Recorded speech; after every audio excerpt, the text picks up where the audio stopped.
O assunto agora é a guerra na Ucrânia. A Rússia reportou um ataque de drones contra o Kremlin, a sede do poder em Moscou, de onde Vladimir Putin despacha. É hora do nosso bate-papo com o jornalista Luiz Kawaguchi, ele que tem sempre todas as informações sobre o conflito, já esteve lá na Ucrânia, está sempre com a gente aqui no Fast News. Boa noite para você, Kawaguchi. Quais são os detalhes dessa acusação, da suposta tentativa de assassinato do presidente russo, Vladimir Putin? Boa noite, Brown. Boa noite, telespectadores. Realmente aconteceu um ataque com 2 drones na sede administrativa lá de Moscou. É um complexo onde tem tanto uma residência do Putin quanto parlamento, senado. E 2 drones foram interceptados quando estavam prestes a atingir esse complexo. Só que a gente não sabe exatamente o que aconteceu. A gente vê aí, por exemplo, imagens que foram gravadas poucos dias antes desse ataque. A gente sabe que vai acontecer agora no dia 9 de maio uma grande celebração, que é o Dia da Vitória lá para os russos, o Dia da Vitória sobre a Segunda Guerra Mundial. E essas imagens, elas correspondem a imagens de ataques de drone. Então não parece que essas imagens que foram feitas, que a gente pode ver agora, não parece que elas são fake, elas não foram completamente confirmadas, mas tem uma grande chance aí delas serem verdadeiras. E a gente tem diversas hipóteses. Uma que intrigou os especialistas são essas pessoas que estão andando nessa cúpula. Aí é uma cúpula do Senado que tem lá, lá no Kremlin, e funcionários aí andando ali no meio da noite, bem na hora do ataque de drones. Isso deixou toda a audiência e os estudiosos de guerra intrigados. Ninguém entendeu direito o que essas pessoas estavam fazendo ali. Tem várias hipóteses para esse ataque. Uma delas pode ter sido um ataque de fato da Ucrânia. Moscou fica a mais de 450 quilômetros da fronteira ucraniana, mas o que a gente parece ver nessas imagens aí são drones de asa fixa. Eles teriam capacidade para voar de território ucraniano para dentro para Moscou, só que provavelmente seriam interceptados pelas defesas aéreas russas. O presidente Volodymyr Zelensky já afirmou que não foi a Ucrânia. Ele disse que a Ucrânia só está combatendo dentro do seu território. Isso é verdade até certo ponto, porque já ocorreram outras investidas aí com helicópteros de ataque, com alguns foguetes dentro de território russo. Então não seria novidade um ataque dentro do território russo. Essa é a primeira hipótese. O presidente Zelensky disse que não. Outra hipótese seria o trabalho de partisãs russos, ou seja, russos que estão descontentes com seu próprio governo, teriam lançado drones pequenos ali da região de Moscou mesmo. Eles não teriam vindo voando ali da fronteira ucraniana até a capital russa, então por isso não teriam sido detectados, e seria uma tentativa aí de atacar o presidente Putin. E a terceira hipótese seria uma operação de false flag, ou seja, bandeira falsa. Por quê? Porque a primeira coisa que a Rússia fez foi acusar os ucranianos de tentar assassinar o presidente russo Vladimir Putin. Se essa narrativa continuar, se for de fato uma bandeira falsa, no caso em que os russos atacam a eles próprios para criar uma narrativa política, se isso for verdade, isso daria margem para os russos lançarem ataques mais brutais contra, por exemplo, o governo ucraniano. Eles enviarem mísseis maiores para tentar assassinar o presidente Volodymyr Zelensky. Essa seria uma hipótese.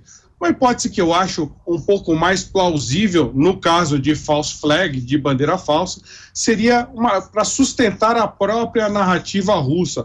Ou seja, está cada vez mais difícil para os russos justificarem para o seu público interno por que estão numa guerra que está tão difícil de vencer, e uma guerra que não dá para você justificar moralmente.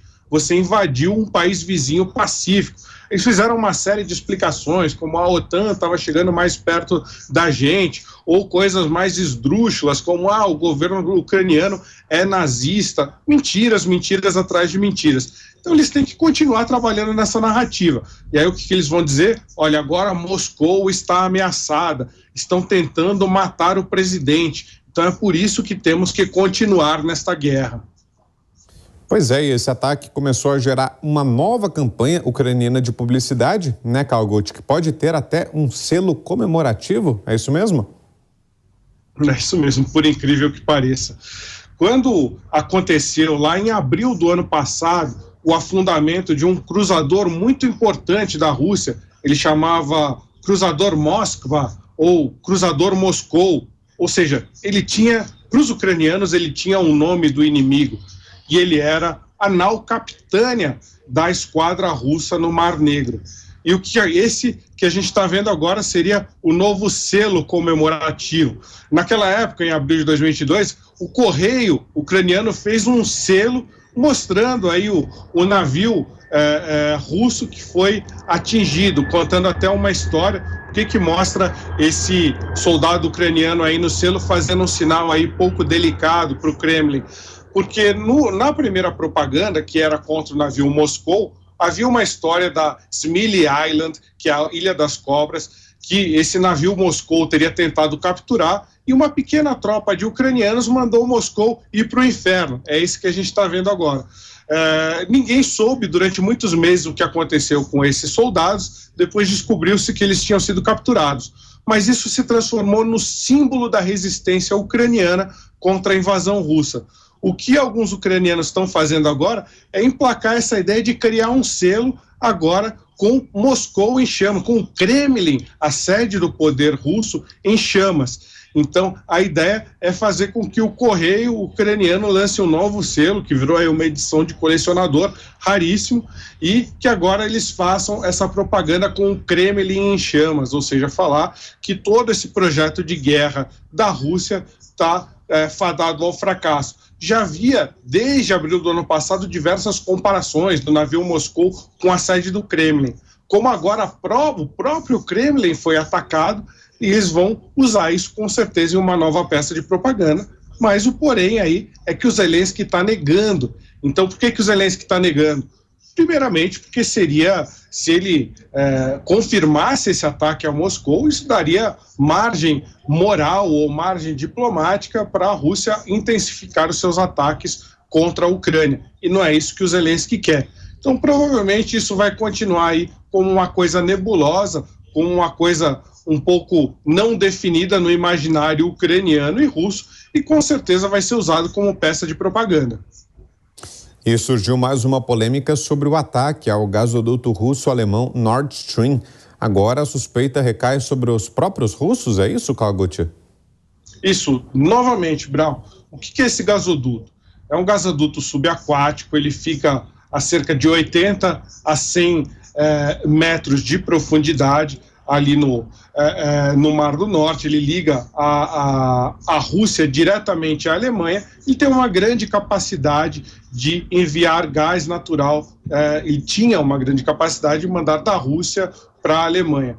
Isso era muito importante para os dois países, porque a Alemanha fez o seu modelo econômico baseado em comprar gás barato da Rússia.